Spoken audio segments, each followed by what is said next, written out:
Hello and welcome to this edition of the IFS Zooms In with me, Paul Johnson. And with me today is Deputy Director of the IFS, Helen Miller, because today we're going to be talking about national insurance contributions. And Helen is an expert on that and indeed most other parts of the tax system. And of course, we're talking about national insurance contributions because we are in for a pretty whacking big rise in them in April. For this episode, we've actually asked our followers on social media to submit some questions, which I will put to Helen as we talk about national insurance contributions, or NICs or NI, as we often call them for short. Helen, let's start with the basics. And we've actually got a question here from John Campbell. Hello, I'm John Campbell. I'm BBC Northern Ireland's Economics and Business Editor. I have a very simple question. What exactly is national insurance and what is it not? So a good place to start. National insurance contributions are our second largest tax in the UK. So they bring in about 20% of all of the government's revenue. And in short, they are a tax on earnings.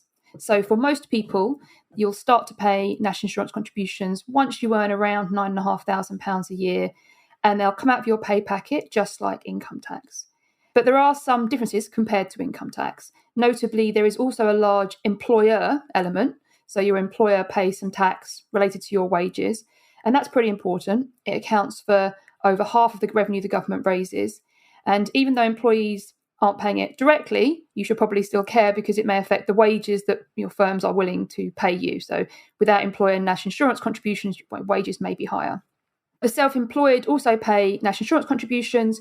It works a bit differently. Rates are lower because there's no equivalent of employer national insurance, but there is a broadly similar system in place. And importantly, national insurance is not charged on all forms of income. So it's not charged on investment incomes like dividends and capital gains. It's not charged on people who are working but who happen to be above the state pension age. And it's not charged on pension income. We'll come back to this, I'm sure, but think about what national insurance contributions are not. They are not really a contribution-based system in the sense that there is really barely any link now between how much you pay and the benefits you get.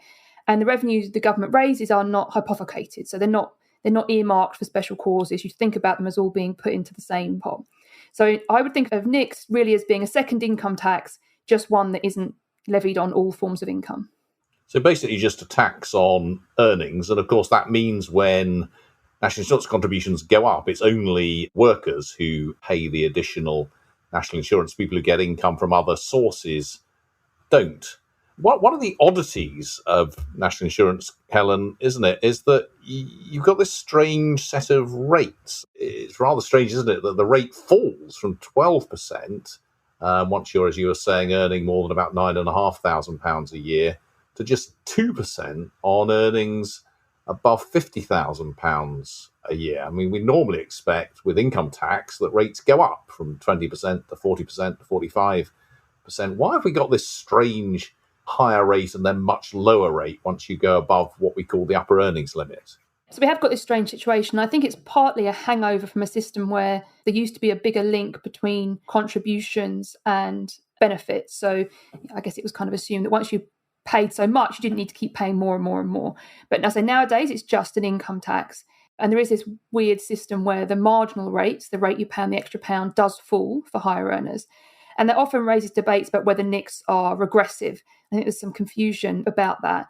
So what do we mean by regressive and progressive? So we talk about a tax on income or earnings as being progressive if the average tax rate, so that's not the marginal rate, but the rate where you take all of the tax you pay, divide it by how much income you have, if that rate is higher for those earning more. And conversely, a tax is regressive if the average tax rate is falling. So actually, national insurance contributions are progressive for most of the earnings distribution. So as you earn more, most people will pay more as a share of their earnings in national insurance contributions. But at the very top, for the roughly top 10% of people, that's not true. It becomes regressive. So you still pay more in cash terms, but you start to pay less as a share of your earnings. So there's a funny system with NICs. For most of the income distribution, it is progressive, but because of this oddity of the 2% rate, it falls at the top and becomes regressive. But it's fair to say, isn't it, that if you think of national insurance as another tax on income or earnings, if you're an earner, then your overall marginal rate goes from 32%, that's 20% income tax plus 12% national insurance, up to 42% once you hit the upper threshold of 50,000. That's 40% income tax and 2% national insurance. So whilst the national insurance, as you say, is regressive at that point, the overall tax on your earnings remains progressive in the sense that it goes up as your earnings go up. Yes. And I think one of the problems with having these two systems of income tax effectively is that it's really not very transparent. Most people will think that the marginal rates are, as you said, 20% and 40%, where really you should think of them as, for most people, 32% and 42%. So the fact that we have these two systems sitting alongside each other makes it very hard for people, I think, to know what their marginal tax rate is.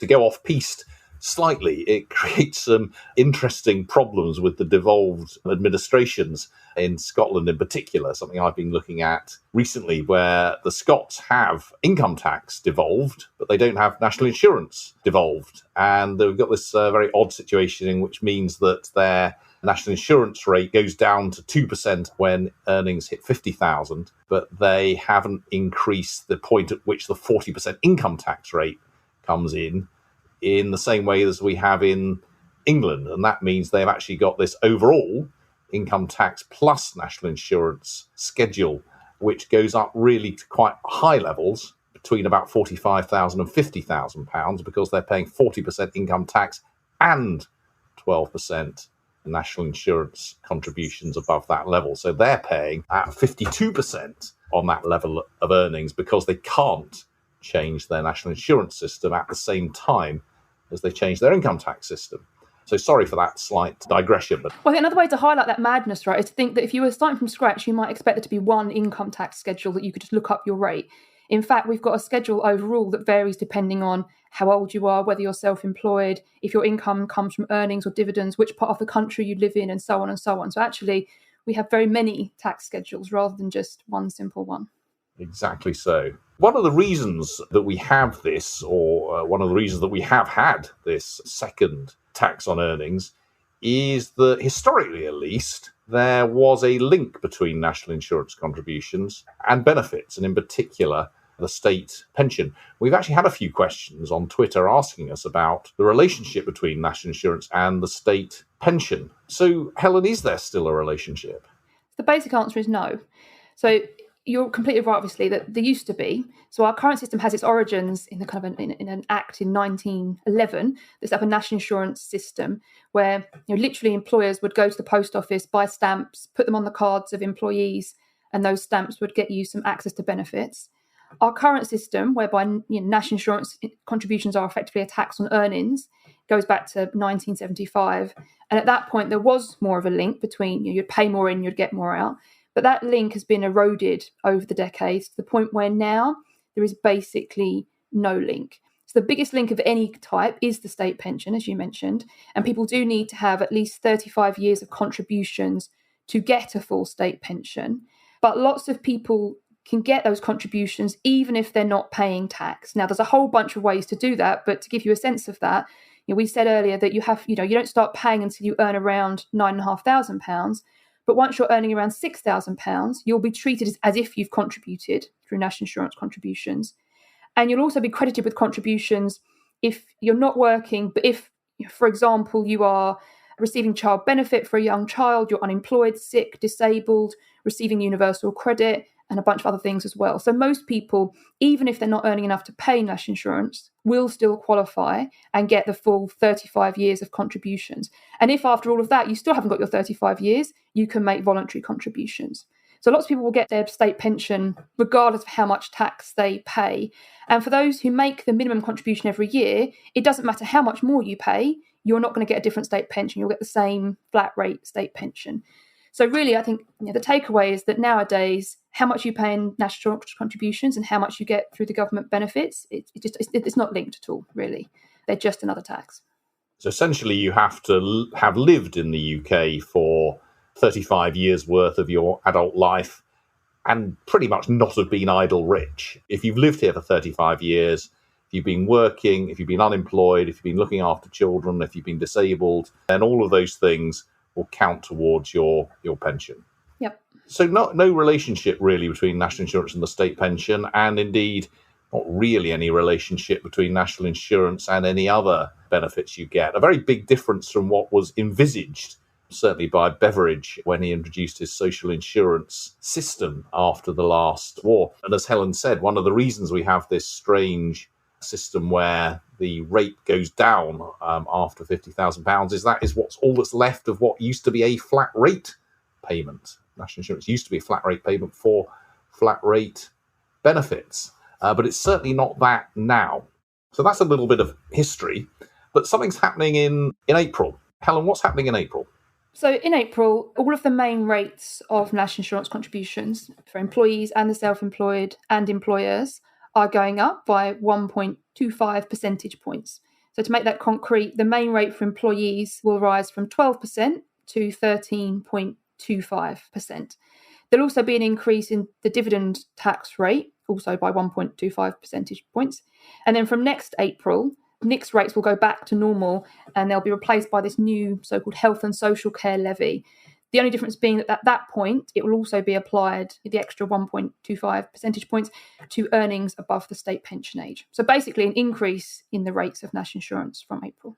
So how much will that cost someone earning, say, £30,000 a year? So if you're earning £30,000, so you're roughly the average earner, then in April, had there been no change in the tax rates, you'd currently be paying about £2,400 in national insurance contributions each year, and you'll be paying an additional roughly £250 because of the rate increase. But of course, how much more you pay depends on how much you earn. So to give you some more examples, if you're earning about £10,000, your bill will go up from about £14 to about £16. And if at the other end of the spectrum you're earning £80,000, then you would have expected to be paying about £5,500 a year, and you'll now pay an extra £900 more. So they're fairly substantial increases for people. And of course, employers will also be paying a similar amount extra. Of course, employees therefore may feel that through lower wages. So initially, employers will pay that, but to the extent that wages are therefore lower than they otherwise would have been, employees might end up actually paying more than just the increase in their own rates. So quite a lot of additional tax being paid by people. We've also had a question from a sixth form student, and here's her question. My name's Tejal, and I'm an A-level student in South East London. How much revenue is the government expecting to raise from the national insurance increase, and what will this be used for? So the government thinks they'll raise about £13 billion that they can go on to spend on health and social care. So they've said that initially they'll spend most of it on the NHS, but over time they'll spend more of it on the social care system. And I think that's a fairly chunky sum, and it will allow them to spend more. I think in the short run, there's no reason to believe they won't do what they've said and spend it on those additional services. But I think it's worth stepping back and not falling into the trap of thinking, as many people do, that national insurance contributions more broadly are a hypothecated tax, like an earmarked tax. So there is this formal thing called the National Insurance Fund, which government accountants put the money in an insurance fund. There's nothing real about that. So there's no sense in which if the government raises more or less in national insurance in a given year, they're going to spend more or less on healthcare or social care or benefits. Really, we should think about national insurance in general as being, the government raises money, it all goes into a big pot and they decide what they want to spend it on. So in the short run, I think this additional £13 billion we should think of as going on health and social care, but not think more broadly that NICS is special in that regard. They could have raised the money through another tax and also spent it on health and social care. It didn't have to come through national insurance if they didn't want it to. So that is, unsurprisingly, a question that another listener has posed. My name is Keith Gordon. I'm a barrister at Temple Tax Chambers specialising in tax disputes. I have a two-part question, if I may. Could the tax rises have been more effectively imposed by an increase to the income tax instead? And would that have been fairer so as to catch individuals with unearned income, for example, property profits? The short answer is yes, they definitely could have used income tax. There's no reason why they couldn't. And it would have been simpler in that we would have been increasing the rate of a current tax rather than introducing a whole new health and social care levy that was basically trying to extend national insurance contributions to those above the state pension age. So yes, they can do it, and yes, they could have done it, and it would have been simpler in many ways. Of course, as to fairness, people will always have different views on what's fair. And ultimately, you want to look at the whole system, look at who's currently paying, what they're getting, and think about who should pay more. Of course, the current context is that the government put up these tax rates saying explicitly they wanted to fund more spending on health and social care. And arguably, they've set up a mechanism, this new health and social care levy, through which they may fund additional spending in future. So they've set up a precedent in that sense. And of course, that's spending that will benefit all of us, including pensioners, which is at least why some people will argue that it's not fair to therefore only raise the tax on the younger generations. And of course, as we talked about with Nix, because they've chosen national insurance contributions, they're choosing a tax that falls more heavily on low earners. So it's a lot less progressive than income tax. And therefore, I think my personal view overall is that, yes, there's actually a very good case that they should have used income tax rather than national insurance contributions. And actually, more broadly, that we should be thinking about the fact that we already tax different kinds of incomes on very different rates, including we tax business incomes at lower rates than earned income, for example. So I think ideally, as we're increasing spending over time, we should think about how we tax different people and whether we're happy with that situation. I think you're quite mild there, really, Helen. It seems to me that other than the politics, there's no case at all, is there, for raising national insurance as opposed to income tax, for protecting people with unearned income and only taxing people with earned income, for protecting pensioners and only taxing workers, for doing something that's clearly less progressive, and for doing something that distinguishes so much between the employed and the self-employed, as well as both of them and those living off pensions and so on. I mean, is there any case for having done it this way? Well, tax have different effects and different incentive effects. So you can, if you put up income tax, you might worry that, you're taxing people who are older at higher rates, and maybe people who are older are more responsive to tax rates because they're more likely to retire. So I think you can make some sort of technical arguments about the difference between NICS and income tax. But look, big picture, I agree with you. I think the fact that they're increasing taxes in order to increase spending that helps all of us, it is odd to exclude certain groups from that tax increase. Odd indeed. It's worth also saying that the Prime Minister continually claims that this is a tax to pay for the backlog in the health service as a result of COVID and to pay for social care. It's pretty clear from our work that it's nothing of the sort. It's entirely a tax to pay for, if you want to hypothecate it at all, the inevitable and ongoing increases in the cost of healthcare. The amount that we spend on health has been rising forever, effectively, and is continuing to rise. And indeed, our calculations suggest that if you were to continue to pay for the rising costs of health and social care through to just the end of this decade, then you might well need to take the national insurance levy, the health and social care levy, up from 1.25 percentage points to possibly as much as 3 percentage points. So if that's what the government continues to do, that turns out to be a much bigger new tax than the one that is currently being imposed. Helen, a couple more questions about national insurance as a whole. You've sort of hinted at this. We've got income tax, we've got national insurance. Why don't we just have a single tax on income? So in my view, I think we should effectively merge income tax and national insurance. I mean, we mentioned that national insurance was originally set up as a contribution-based system, and we could move back in that direction and make it more linked. So the more you paid, the more you got out. We could have a debate about whether or not to do that, but that's not the direction of travel that we have. It's not an active debate. Therefore, I think given what we've got currently, if that's what we want to have, we should have stopped the pretense of having two taxes and just have one tax. There's not much benefit from this second tax. As we said, the credits you get are very, very loosely linked, if at all, to how much tax you pay. So we could just unlink them all together. And I think there really are big costs in terms of transparency. We mentioned this. Most people, I think, don't know their marginal tax rates because they just don't think about national insurance contributions. And that is a horrible starting point for thinking about a public debate about how high taxes should be and how different people should pay different rates of tax. So I think we'd be much better off if we had one single rate of income tax per bracket that everyone could see. Now, there would be some technical issues to iron out because they are different taxes with different tax bases to some degree. Then some people will argue that makes it hard to do. My sort of glib view on that is that we can put a man on the moon. We could have one income tax. I don't think it's beyond us. So yes, it would be tricky in transition to sort it out. But given that we really only have we have these two taxes that don't make much sense alongside each other, I think we should move towards one. What would you do about employers' contributions in that case? As you've said, that this is a tax not just on employees, but on employers as well, would you merge just employee national insurance and income tax, or would you shove the whole lot together, creating a rather explicit marginal tax on people of something like 45%? I mean, that would be pretty difficult, wouldn't it? Well, it would certainly be difficult politically because people don't know the reality. So revealing the reality would be shocking for people, but arguably that's one reason to do it. But no, I think that you've got a choice there, basically. You could put it all together and just have it be one tax on individuals. You could also clearly just maintain a separate payroll tax. So you could have a tax on individuals that effectively merged income tax and the sort of employee element of national insurance contributions, and you can maintain a separate payroll tax if you wanted to, and you could pick the thresholds of that, and there's probably some appeal to doing that.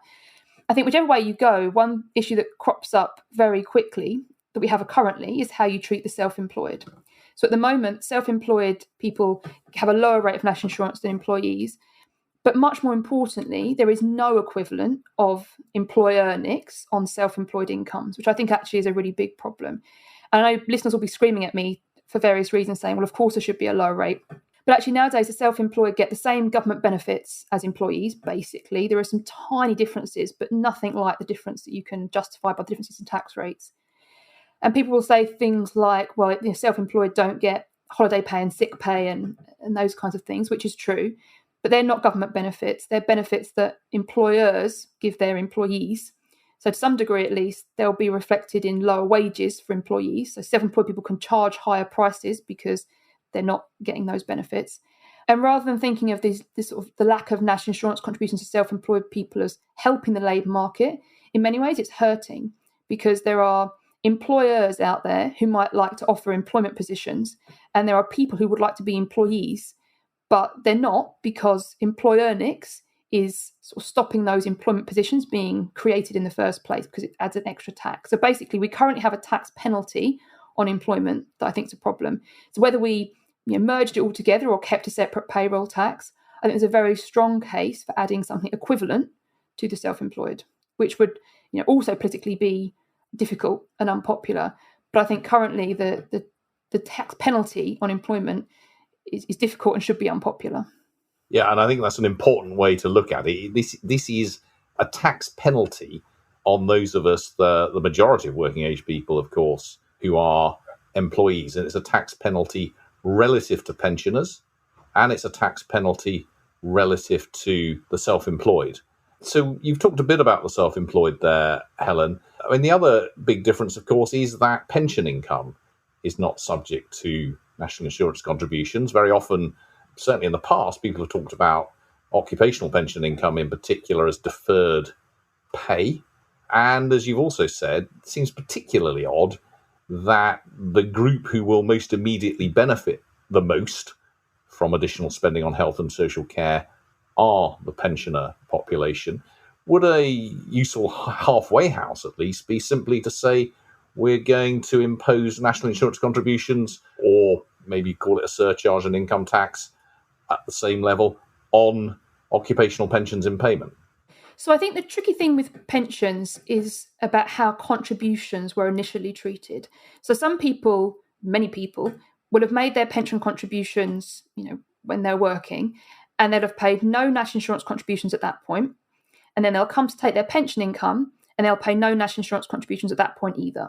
So that's a form of earnings, deferred earnings, if you like, that's got no national insurance contributions at any point in time. And that seems to me to be very, very hard to justify, why that doesn't get any tax at all. And therefore, in that case, simply putting national insurance contributions or a surcharge or however you want to label it, onto pension income makes a lot of sense. I think where it gets tricky is that for some people and for some kinds of pension contributions, they did pay national insurance contributions on the way in. So they paid national insurance contributions before putting the money into a pension. And therefore, if you tax them on the way out again, then you've sort of double taxed some people. So that's an anomaly in the system. I think it's a bit strange that we have these dual system on the way in, but we do. So I think one way to solve that would be to put national insurance contributions onto pension income, but maybe not at full rates, maybe start at lower rates and increase over time. And we could obviously change how we treat contributions on the way in at the same time. So we could, for example, move to a system where, like income tax, nobody pays any tax on the way in and everyone pays tax on the way out. But I do think the fact that contributions are treated differently up front makes it a bit less clear that we should obviously just put full rates on pension income. But I think the broader point that as we're spending more, having tax rises that don't include pension income is a pretty important choice. It's an important choice, and I'd go so far as to say an incorrect choice. You're being uncharacteristically holding back on this one, Helen. It does seem extraordinary to be raising taxes on earnings and essentially leaving those who are dependent on other forms of income largely untouched. So on that controversial note, or perhaps not terribly controversial note, it's probably time to bring this particular edition to an end. Thanks in particular to those of you who have asked us some questions. Thank you for listening to this episode of the IFS Zooms In. Please hit subscribe and rate us, and share this episode with anyone who may be interested. To see more of our work on tax and some accessible explainers, do visit www.ifs.org.uk/taxlab. And to further support our work, please do consider becoming a member of the IFS for as little as £5 a month. Stay well and see you soon.